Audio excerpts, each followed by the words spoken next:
Wait, are REIT ETFs dead, or are we just not paying attention? Because here's the thing. Real estate investment trusts have been getting absolutely hammered since 2022. And if you've been holding these funds, you've watched them bleed while the S&P 500 partied like it's 1999. The culprit isn't some mysterious market conspiracy, it's inflation and interest rates doing exactly what textbooks said they would. When the Fed cranks rates up, REITs get squeezed from both ends.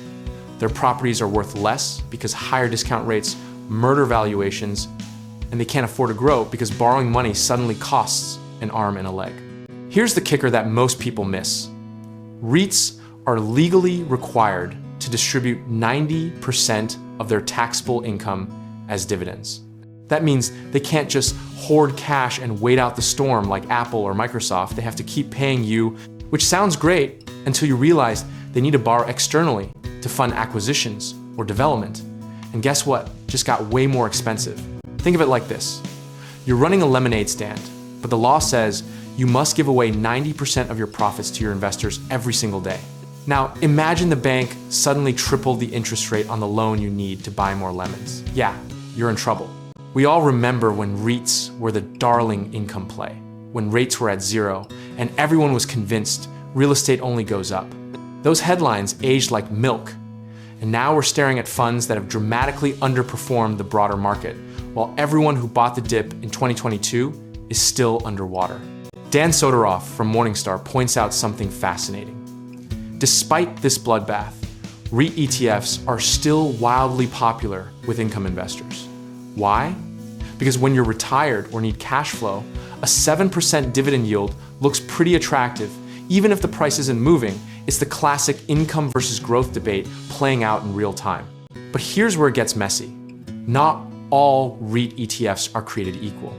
You've got broad market funds like VNQ and SCHH that own everything from shopping malls to cell towers. Sector-specific funds betting on industrial warehouses or data centers, geographic plays targeting international properties, dividend-focused strategies chasing the highest yields, and even covered call overlays trying to juice income with options premiums. The active versus passive debate here is spicier than you'd think. Active REIT managers have shown a slight edge, but we're talking marginal outperformance that might not justify the higher fees. You need to ask yourself, is this manager actually finding mispriced strip malls in Tulsa?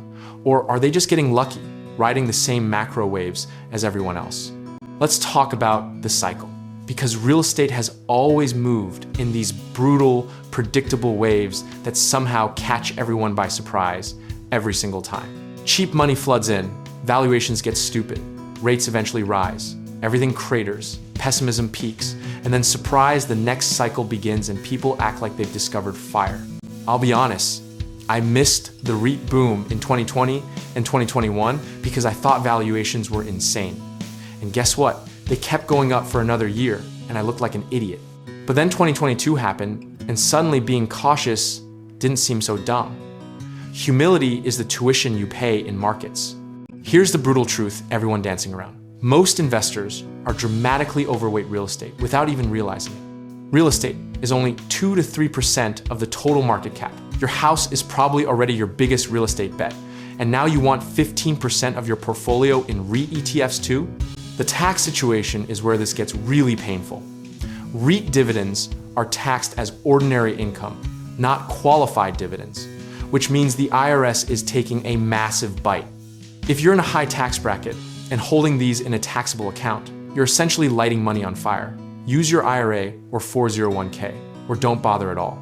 The common fear is that rising rates will kill REITs forever, but that's not how it works. REITs matter, but so do fundamentals like occupancy, rent growth, and property quality.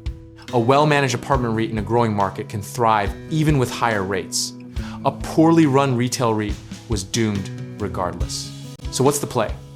History says don't abandon REITs entirely, but size your position rationally, maybe 5 to 10% max, use tax-advantaged accounts, and stop trying to time the bottom because you'll probably get it wrong.